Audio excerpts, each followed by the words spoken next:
ओम शांति। सभी भाई बहनों को नव वर्ष, नव जीवन, नव युग की हार्दिक बधाइयाँ हों। ये नया साल नई उमंग, नए उत्साह, नव परिवर्तन के साथ पुरुषार्थ में तीव्रता का वर्ष हो, अपनी कमी कमजोरियां समाप्त करने का वर्ष हो, बाप समान फरिश्ता बन संपूर्णता के लिए सभी तीव्र पुरुषार्थ करें और बाबा के दिल तख्त नसीन बने। ऐसी अनंत हार्दिक शुभकामनाएं और नव वर्ष की बधाइयाँ सभी को स्वीकार हों। तो आज हम सुनेंगे बाबा के मधुर महावाक्य। आज 1/1/2025 साल का पहला वर्ष बाबा की मुरली का सार है। मीठे बच्चे, तुम ज्ञान की बरसात कर हरियाली करने वाले हो। तुम्हें धारणा करनी और करानी है। क्या करने वाले हो तुम सभी? जो जग की बगिया वीरान हो गई है उस पर ज्ञान की बरसात से हरियाली करने वाले हो। तुम्हें धारणा करनी और करानी है। प्रश्न है, जो बादल बरसते नहीं हैं उन्हें कौन सा नाम देंगे? बादल बरसते नहीं अर्थात जो ज्ञान नहीं सुनाते उन्हें क्या नाम देंगे? वह है सुस्त बादल। चुस्त वह जो बरसते हैं। अगर धारणा हो तो बरसने के बिना रह नहीं सकते। जो धारणा कर दूसरों को नहीं कराते उनका पेट पीठ से लग जाता है, वह गरीब हैं, प्रजा में चले जाते हैं। अर्थात अगर प्रजा नहीं बनाई, खुद ही ज्ञान सुना, दूसरे को नहीं सुनाया तो वह बोला गरीब हो जाते हैं। प्रश्न है दूसरा कि याद की यात्रा में मुख्य मेहनत कौन सी है? जब बाबा को याद करते हैं तो मुख्य मेहनत कौन सी है? उत्तर है अपने को आत्मा समझ बाप को बिंदु रूप में याद करना।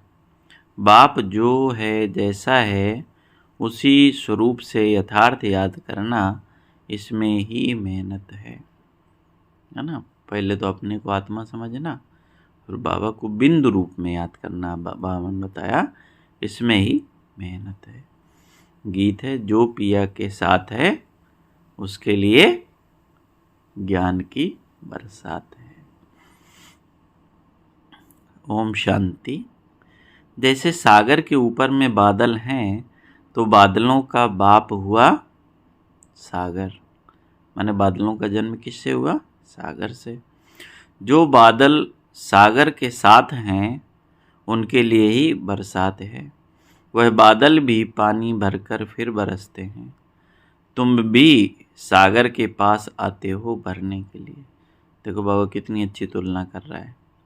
जैसे स्थूल में सागर से बादल बनते हैं, है ना, वही पानी भाप बनकर फिर बादल बनता है। उसी अनुसार बाबा ने बोला तुम ज्ञान सागर के पास आते हो, बादल बनकर पानी बाबा का जो है ज्ञान है उसको अपने अंदर समाते हो और दूसरे पर बरसाते हो। तो वैसे ही बाबा ने कितनी अच्छी तुलना की कि वह बादल भी भरकर बरसते हैं, तुम भी सागर के पास आते हो भरने के लिए। सागर के बच्चे बादल तो हो ही, जो मीठा पानी खींच लेते हो। अब बादल भी अनेक प्रकार के होते हैं, है ना। बाबा ने बादलों का भी कैटेगराइजेशन किया कि कोई खूब जोर से बरसते हैं, बाढ़ कर देते हैं, और कोई कम बरसते हैं।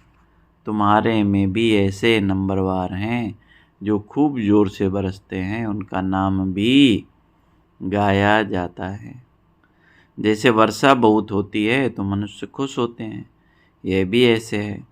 जो अच्छा बरसते हैं उनकी महिमा होती है, जो नहीं बरसते उनकी दिल जैसे सुस्त हो जाती है, पेट भरेगा नहीं।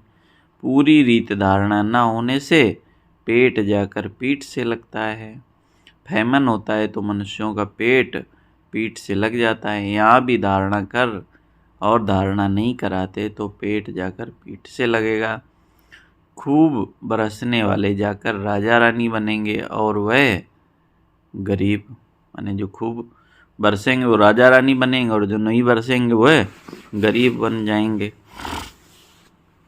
गरीबों का पेट पीठ से लगता है, तो बच्चों को धारणा बड़ी अच्छी करनी चाहिए। इसमें भी आत्मा और परमात्मा का ज्ञान कितना सहज है। तुम अब समझते हो हमारे में आत्मा और परमात्मा दोनों का ही ज्ञान नहीं था, तो पेट पीठ से लग गया ना, तो क्या हो गए, हम लोग कंगाल हो गए, है ना। भले स्थूल धन है लेकिन मन में सुख शांति, इन सब से कंगाल हो गए। मुख्य है ही आत्मा और परमात्मा की बात। मनुष्य आत्मा को ही नहीं जानते तो परमात्मा को फिर कैसे जान सकेंगे। कितने बड़े विद्वान पंडित आदि हैं, कोई भी आत्मा को नहीं जानते। अब तुमको मालूम हुआ है कि आत्मा अविनाशी है, उसमें 84 जन्मों का अविनाशी पार्ट नूंदा हुआ है जो चलता रहता है। आत्मा अविनाशी तो पार्ट भी अविनाशी। आत्मा कैसा ऑल राउंड पार्ट बजाती है, यह किसको भी पता नहीं है। वह तो आत्मा सो परमात्मा कह देते हैं, है ना। दुनिया में ज्ञान नहीं तो आत्मा को ही परमात्मा समझ लेते हैं। तुम बच्चों को आदि से लेकर अंत तक पूरा ज्ञान है ना। पूरा बाबा ने अगम निगम के भेद खोले। वह तो ड्रामा की आयु लाखों वर्ष कह देते, अभी तुमको सारा ज्ञान मिला है। तुम जानते हो इस बाप के रचे हुए ज्ञान यज्ञ में यह सारी दुनिया स्वाहा होनी है। इसलिए बाप कहते हैं देह सहित जो कुछ भी है यह सब भूल जाओ और अपने को आत्मा समझो। बाप को और शांति धाम स्वीट होम को याद करो, यह तो है ही दुख धाम। तुम्हारे में भी नंबरवार पुरुषार्थ अनुसार समझा सकते हैं।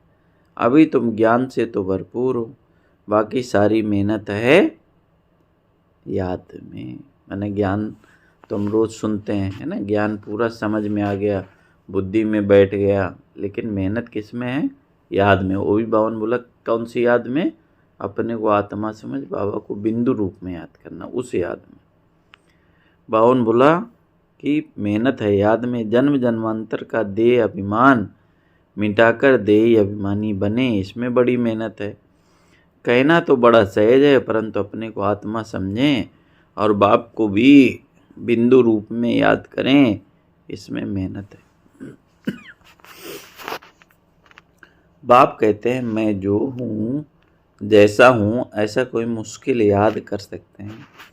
जैसे बाप वैसे बच्चे होते हैं ना। अपने को जाना तो बाप को भी जान जाएंगे। तुम जानते हो पढ़ाने वाला तो एक ही बाप है, पढ़ने वाले बहुत हैं। बाप राजधानी कैसे स्थापन करते हैं यह तुम बच्चे ही जानते हो, बाकी ये शास्त्र आदि सब हैं भक्ति मार्ग की सामग्री। समझाने के लिए हमको कहना पड़ता है, बाकी इसमें घृणा की कोई बात नहीं है ना। कोई घृणा की बात नहीं, लेकिन बाबा ने जो यथार्थ समझ दी उसके अनुसार हम कहते हैं कि शास्त्र सब भक्ति मार्ग की सामग्री है। शास्त्रों में भी ब्रह्मा का दिन और रात कहते हैं, परंतु समझते नहीं। रात और दिन आधा आधा होता है। सीढ़ी पर कितना सहज समझाया जाता है ना। सीढ़ी में कैसे 84 जन्मों की कहानी समझाते हैं कि आधा सतयुग त्रेता ब्रह्मा का दिन और आधा द्वापर और कलयुग ब्रह्मा की रात। मनुष्य समझते हैं कि भगवान तो बड़ा समर्थ है, वह जो चाहे सो कर सकते हैं, लेकिन बाबा कहते हैं मैं भी ड्रामा के बंधन में बंधा हुआ हूँ। भारत पर तो कितनी आफतें आती रहती हैं, फिर मैं घड़ी घड़ी आता हूँ क्या। मेरे पार्ट की भी लिमिट है। जब पूरा दुख हो जाता है तब मैं अपने समय पर आता हूँ। ऐसा नहीं द्वापर से गिरना शुरू हो गया तभी बाबा आ गए, नहीं, अपने समय पर बाबा कलयुग के अंत में आते हैं। 1 सेकंड का भी फर्क नहीं पड़ता है। ड्रामा में हर एक का एक्यूरेट पार्ट नूंदा हुआ है। यह है हाईएस्ट बाप की री इनकारनेशन, माने अवतरण। फिर नंबरवार सब आते हैं, कम ताकत वाले सबसे लास्ट में आते हैं ना। तुम बच्चों को अभी बाप से नॉलेज मिली है तो तुम विश्व के मालिक बनते हो। तुम्हारे में फुल फोर्स की ताकत आती है। पुरुषार्थ कर तुम तमो प्रधान से सतो प्रधान बनते हो। औरों को तो पार्ट ही नहीं है, मुख्य है ड्रामा जिसकी नॉलेज तुमको अभी मिलती है। बाकी तो सब है मटेरियल, क्योंकि वह सब इन आँखों से देखा जाता है। वंडर ऑफ द वर्ल्ड तो बाबा है, जो फिर रचते भी हैं स्वर्ग, जिसको हेवन पैराडाइज कहते हैं। उनकी कितनी महिमा है। बाप और बाप के रचना की बड़ी महिमा है। ऊंचते ऊंच है भगवान, ऊंचते ऊंच स्वर की स्थापना बाप कैसे करते हैं, ये कोई भी कुछ नहीं जानते। तुम मीठे मीठे बच्चे भी नंबरवार पुरुषार्थ अनुसार जानते हो और उस अनुसार ही पद पाते हो। जिसने पुरुषार्थ किया वह ड्रामा अनुसार ही करते हैं। पुरुषार्थ बगैर तो कुछ मिल न सके, कर्म बगैर एक सेकंड भी रह नहीं सकते। वह हठ योगी प्राणायाम चढ़ा लेते हैं, जैसे जड़ बन जाते हैं, अंदर पड़े रहते हैं, ऊपर मिट्टी जम जाती है। मिट्टी के ऊपर पानी पड़ने से घास जम जाती है, परंतु इससे कुछ फायदा नहीं। देखो कितनी तपस्या करते हैं, लेकिन बाबा कहते हैं फायदा कुछ नहीं। कितना दिन ऐसे बैठे रहेंगे, कर्म तो जरूर करना ही है। कर्म सन्यासी कोई बन न सके। हाँ, सिर्फ खाना आदि नहीं बनाते हैं, इसलिए उनको कर्म सन्यासी कह देते हैं। बाकी कर्म तो होता ही है ना, अपना भी कर्म कर रहे हैं। आँखों से देखना, सुनना, सांस लेना, ये भी कर्म है। यह भी उन्हों का ड्रामा में पार्ट है। ये निवृत्ति मार्ग वाले भी नहीं होते तो भारत की क्या हालत हो जाती। तो बाबा कितना सुंदर रीति साक्षी होना सिखा रहे हैं कि शास्त्रों का भी पार्ट है, संतों का भी पार्ट है, सन्यासियों का भी पार्ट है ना। तो बाबा बोलते हैं अगर उनका पार्ट नहीं होता तो भारत कितना जल्दी गिर जाता। तो प्योरिटी की ताकत से उन्होंने भारत को थमाया।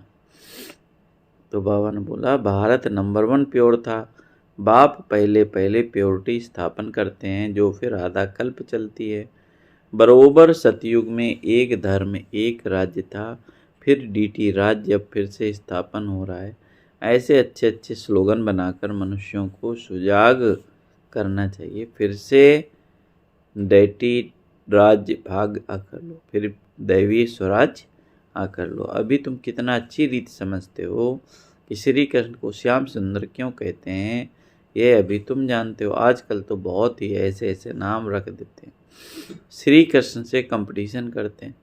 तुम बच्चे जानते हो पतित राजाएं कैसे पावन राजाओं के आगे जाकर माथा टेकते हैं, परंतु जानते थोड़ी है ना। पतित राजाएं फिर क्या करते हैं, पावन राजाओं के माने राम और कृष्ण सभी के मंदिर बनाते हैं, है ना। है तो वो भी राजा, और वो भी राजा लक्ष्मी नारायण, लेकिन उनकी पूजा क्यों होती है, क्योंकि वो पावन है। तो बावन बोला तुम बच्चे जानते हो पूज्य से वही फिर पुजारी बन जाते हैं। अभी तुम्हारी बुद्धि में सारा चक्र है, ये भी याद रहे तो अवस्था बड़ी अच्छी रहे, परंतु माया सिमरन करने नहीं देती, बुला देती। हर्षित मुख अवस्था रहे तो तुमको देवता कहा जाए। लक्ष्मी नारायण का चित्र देख कितना खुश होते हैं, राधे कृष्ण अथवा राम आदि को देख कितना खुश नहीं होते, क्योंकि श्री कृष्ण के लिए शास्त्रों में हंगामे की बातें लिख दी हैं। यह बाबा बनता भी श्री नारायण है ना, तो बाबा तो इन लक्ष्मी नारायण के चित्र को देख खुश होते हैं। बच्चों को भी ऐसे समझना चाहिए। बाकी कितना समय इस पुराने शरीर में होंगे, फिर जाकर प्रिंस बनेंगे। ब्रह्मा बाबा भी यही सोचते थे ना। तो वह बावन बोला तुम बच्चों को भी ये सोचना चाहिए, यह एम ऑब्जेक्ट है ना। ये भी सिर्फ तुम जानते हो खुशी में कितना गदगद होना चाहिए। जितना पढ़ेंगे उतना ऊंच पद पाएंगे, पढ़ेंगे नहीं तो क्या पद मिलेगा। कहाँ विश्व के महाराजा महारानी, कहाँ साहूकार प्रजा में नौकर जाकर। सब्जेक्ट तो एक ही है, सिर्फ मनमना भव, मध्याजी भव, अल्प और बे, याद और ज्ञान, है ना। अल्प और बे, याद और ज्ञान। अल्प माने अल्लाह भगवान, उसको याद करना है, और बादशाही का ज्ञान मिला। इनको कितनी खुशी हुई, अल्प को अल्लाह मिला, बाकी सब दे दिया। कितनी बड़ी लॉटरी मिल गई, बाकी क्या चाहिए। तो क्यों न बच्चों के अंदर में खुशी रहनी चाहिए। इसलिए बाबा कहते हैं ऐसा ट्रांसलाइट का चित्र सबके लिए बनवाएं जो बच्चे देख कर खुश होते रहे। शिव बाबा ब्रह्मा द्वारा हमको ये वर्षा दे रहे हैं। मनुष्य तो कुछ जानते नहीं, बिल्कुल ही क्या हो गए हैं, तुच्छ बुद्धि। अभी तुम तुच्छ से क्या बन रहे हो, स्वच्छ बुद्धि बन रहे हो, सब कुछ जान गए हो और कुछ पढ़ने की दरकार नहीं। इस पढ़ाई से तुमको विश्व की बात सही मिलती है, इसलिए बाप को नॉलेजफुल कहते हैं। मनुष्य फिर समझते हैं कि हर एक के दिल को जानते हैं, परंतु बाप तो नॉलेज देते हैं। नॉलेजफुल माने सबके अंदर को जानने वाला नहीं, माना सारा ज्ञान देने वाला। जान सकता है लेकिन उसको ज़रूरत नहीं। टीचर समझ सकते हैं कि फलाना पढ़ते हैं, बाकी सारा दिन ये थोड़ी बैठ देखेंगे कि इनकी बुद्धि में क्या चलता है। यह तो वंडरफुल नॉलेज है। बाप को ज्ञान का सागर, सुख शांति का सागर कहा जाता है। तुम भी अभी मास्टर ज्ञान सागर बनते हो, फिर ये टाइटल उड़ जाएगा। फिर सर्वगुण संपन्न और 16 कला संपूर्ण बनेंगे, है ना। जो टाइटल कहाँ पे उड़ जाएगा, जब सतयुग में देवी देवता बनेंगे तब उनको मास्टर ज्ञान सागर नहीं कहेंगे, क्योंकि उनको आदि मध्य अंत का ज्ञान नहीं होगा। फिर टाइटल बदल जाएगा, फिर क्या हो जाएगा टाइटल, सर्वगुण संपन्न 16 कला संपूर्ण। यह है मनुष्य का ऊंच मर्तबा, इस समय है ईश्वरी मर्तबा। कितनी समझने और समझाने की बातें हैं। लक्ष्मी नारायण का चित्र देख बड़ी खुशी होनी चाहिए। क्या खुशी होनी चाहिए कि अभी हम विश्व के मालिक बनेंगे। नॉलेज से ही गुण आते हैं। अपना एम ऑब्जेक्ट देखने से रिफ्रेशमेंट आ जाती है। इसलिए बाबा कहते हैं यह लक्ष्मी नारायण का चित्र तो हर एक के पास होना चाहिए। यह चित्र दिल में प्यार बढ़ाता है, दिल में आता है। बस यह मृत्यु लोक में लास्ट जन्म है, फिर अमर लोक में यह जाकर बनूंगा तत्त्वम। जैसे ब्रह्मा बाबा बनेंगे तुम भी बनोगे। ऐसे नहीं कि आत्मा सु परमात्मा नहीं, ये सारा ज्ञान बुद्धि में बैठा हुआ हो। जब भी किसको समझाते हो तो बोलो हम कभी किसी से भीख नहीं मांगते। प्रजापिता ब्रह्मा के बच्चे तो बहुत हैं, हम अपने ही तन मन धन से सेवा करते हैं। ब्राह्मण अपनी कमाई से ही यज्ञ को चला रहे हैं, शूद्रों के पैसे लग नहीं सकते। ढेर बच्चे हैं, वे जानते हैं जितना हम तन मन धन से सर्विस करेंगे, सरेंडर होंगे, उतना पद पाएंगे। जानते हैं बाबा ने बीज बोया है तो ये लक्ष्मी नारायण बनते हैं। पैसे यहाँ काम में तो आने नहीं हैं, क्यों न इस कार्य में लगा दें। फिर क्या सरेंडर होने वाले भूख मरते हैं क्या। बहुत संभाल होती रहती है, बाबा की कितनी संभाल होती रहती है। यह तो शिव बाबा का रथ है ना, सारे वर्ल्ड को हेवन बनाने वाला है। यह हसीन मुसाफिर है। परमपिता परमात्मा तो आकर सबको हसीन बनाते हैं। तुम सांवरे से गोरा हसीन बनते हो। कितना सलोना साजन है, आकर सबको गोरा बना देते हैं। उन पर तो कुर्बान जाना चाहिए, याद करते रहना चाहिए, है ना। जैसे अभी कल की मुरली में आया ना कि मुस्लिम धर्म में किस रूप में याद करते हैं, अल्लाह मियाँ कहते हैं। मियाँ माने साजन। तो बाबा ने देखो आज वही बात की, कितना सलोना साजन है। जैसे आत्मा को देख नहीं सकते, जान सकते हैं, वैसे परमात्मा को भी जान सकते हैं, देख नहीं सकते। देखने में तो आत्मा और परमात्मा दोनों एक जैसे बिंदु हैं, बाकी तो सारी नॉलेज है। यह बड़ी समझ की बातें हैं, बच्चों की बुद्धि में नोट रहनी चाहिए। बुद्धि में नंबरवार पुरुषार्थ अनुसार धारणा होती है। डॉक्टर लोगों को भी दवाइयाँ याद रहती है ना, ऐसे नहीं कि उस समय बैठ किताब देखेंगे। डॉक्टरी की भी पॉइंट्स होती है, बैरिस्ट्री की भी पॉइंट्स होती हैं। तुम्हारे पास भी पॉइंट्स हैं, टॉपिक्स हैं जिस पर समझाते हैं। कोई पॉइंट किसको फ़ायदा कर देती, कोई को किस पॉइंट पर तीर लग जाता। पॉइंट तो बहुत ढेर की ढेर हैं। जो अच्छी रीत धारण करेंगे वे अच्छी रीत सर्विस कर सकेंगे। आधा कल्प से महारोगी पेशेंट हैं, आत्मा पतित बनी है, उनके लिए एक अविनाशी सर्जन दवाई देते हैं। वह सदैव सर्जन ही रहते हैं, कभी बीमार होते नहीं। और तो सब बीमार पड़ते हैं। अविनाशी सर्जन एक ही बार आकर मन मना भव का इंजेक्शन लगाते हैं। बाबा देखो आज कितनी बढ़िया तुलना की है ना, पहले सागर से तुलना की, फिर अभी डॉक्टर से बाबा तुलना कर रहे हैं। कैसे मन मना भव का इंजेक्शन लगाते हैं, कितना सहज है। चित्र को पॉकेट में रख दो सदैव। बाबा नारायण का पुजारी था तो लक्ष्मी का चित्र निकाल अकेला नारायण का चित्र रख दिया। अभी पता पड़ता है जिसकी हम पूजा करते हैं वह अब बन रहे हैं। लक्ष्मी को विदाई दे दी तो ये पक्का है हम लक्ष्मी नहीं बनूंगा। लक्ष्मी बैठ पैर दबाए अच्छा नहीं लगता था। उनको देखकर पुरुष लोग स्त्री से पैर दबाते हैं। वहाँ थोड़ी ही लक्ष्मी ऐसे पैर दबाएगी। यह रस्म रिवाज वहाँ होती नहीं। यह रस्म रावण राज्य की है। इस चित्र में सारी नॉलेज है। ऊपर में त्रिमूर्ति भी है। इस नॉलेज को सारा दिन सिमरन कर बड़ा वंडर लगता है। भारत अब स्वर्ग बन रहा है। कितनी अच्छी समझानी है। पता नहीं मनुष्यों की बुद्धि में क्यों नहीं बैठता है ना। ब्रह्मा बाबा क्या सोच रहे हैं। इतना सरल ज्ञान, इतनी सहज बातें बैठता नहीं बुद्धि में। आग बड़े जोर से लगेगी। बम्बोर को आग लगनी है। रावण राज्य जरूर खलास होना चाहिए। यज्ञ में भी पवित्र ब्राह्मण चाहिए। यह बड़ा भारी यज्ञ है। सारे विश्व में प्योरिटी लाने का। वो ब्राह्मण भी भल ब्रह्मा की औलाद कहलाते हैं, परंतु वह तो कुख वंशावली है। ब्रह्मा की संतान तो पवित्र मुख वंशावली थे। दोनों को यह समझाना चाहिए। अन्य जाति से जो ब्राह्मण है उनको भी समझाना चाहिए। अच्छा मीठे मीठे शिकला दे बच्चों प्रति माता पिता का याद प्यार और गुड मॉर्निंग। रूहानी बाप की रूहानी बच्चों को नमस्ते। हम रूहानी बच्चों की रूहानी बाप दादा को याद प्यार गुड मॉर्निंग। नमस्ते बाबा नमस्ते।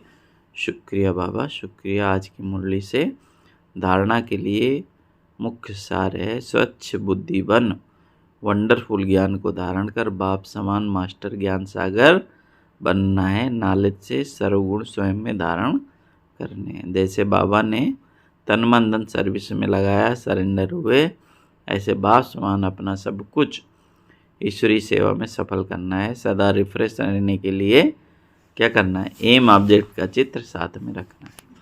वरदान है एक रस स्थिति द्वारा सदा एक बाप को फॉलो करने वाले प्रसन्न चित्त भव। एक रस स्थिति द्वारा सदा एक बाप को फॉलो करने वाले प्रसन्न चित्त भव। बाप बच्चों के लिए भवन बोला आप बच्चों के लिए ब्रह्मा बाप की जीवन एक्यूरेट कंप्यूटर है। जैसे आजकल कंप्यूटर द्वारा हर एक प्रश्न का उत्तर पूछते हैं, ऐसे मन में जब भी कोई प्रश्न उठता है तो क्या क्यों कैसे के बजाय ब्रह्मा बाप के जीवन रूपी कंप्यूटर से देखो क्या और कैसे का क्वेश्चन ऐसे में बदल जाएगा। प्रश्न चित्त के बजाय प्रसन्न चित्त बन जाएंगे। प्रसन्न चित्त अर्थात एक रस स्थिति में एक बाप को फॉलो करने वाले। कितनी अच्छी बात बाबा ने बोला। ब्रह्मा बाबा का जीवन कितना अनुकरणीय है। एक एक कदम हर प्रश्न का उत्तर मिल जाएगा। स्लोगन है आत्मिक शक्ति के आधार पर सदा स्वस्थ रहने का अनुभव करो। विशेष नोट है अभी ब्रह्मावच 1 जनवरी से 31 जनवरी तक विशेष अंतर्मुक्ता की गुफा में बैठ तपस्या करते हुए पूरे विश्व को अपनी शक्तिशाली मनसा द्वारा विशेष सकाश देने की सेवा करना जी। इसी लक्ष्य से इस मास के पत्र पुष्प में जो अव्यक्त इशारे भेजे गए हैं वह पूरे जनवरी मास में मुरली के नीचे भी लिख रहे हैं। आप सभी इन पॉइंट्स पर विशेष मनन चिंतन करते हुए मनसा सेवा के अनुभवी बने हैं। पहले अलग से पढ़ना पड़ता था अव्यक्त इशारे। कितनी अच्छी बाबा ने युक्ति रची कि अब मुरली के साथ ही अव्यक्त इशारे। आज का इशारा है अपनी शक्तिशाली मनसा द्वारा सकाश देने की सेवा करो। आप शांति दूत बच्चे कहाँ भी रहते चलते फिरते सदा अपने को शांति दूत समझकर चलो। जो स्वयं शांत स्वरूप शक्तिशाली स्वरूप में स्थित होंगे वह दूसरों को भी शांति और शक्ति की सकाश देते रहेंगे। अच्छा ओम शांति। तो सभी नए साल में नए उमंग के साथ बाबा की आशाओं को पूरा करेंगे। जो होमवर्क मिलता है उसको करेंगे। तो आज अव्यक्त स्थिति में शांति दूत बनकर शांति की किरणें फैलाना है। ओम शांति ओम शांति।